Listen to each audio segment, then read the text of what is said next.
بسم الله الرحمن الرحيم. سبح اسم ربك الأعلى الذي خلق والذي قدر فهدى والذي أخرج المرعى فجعله سنقرئك فلا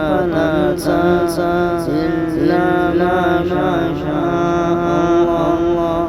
إنه يعلم الجهر ويخفى ونيسرك لليسرى فذكر إن نفعت الذكرى سيذكر من يخشى ويتجنبها الأشقى الذي يصل النار الكبرى ثم لا يموت فيها ولا يحيا قد أفلح من زكاها وذكر اسم ربه فصلى بل تؤثرون الحياة الدنيا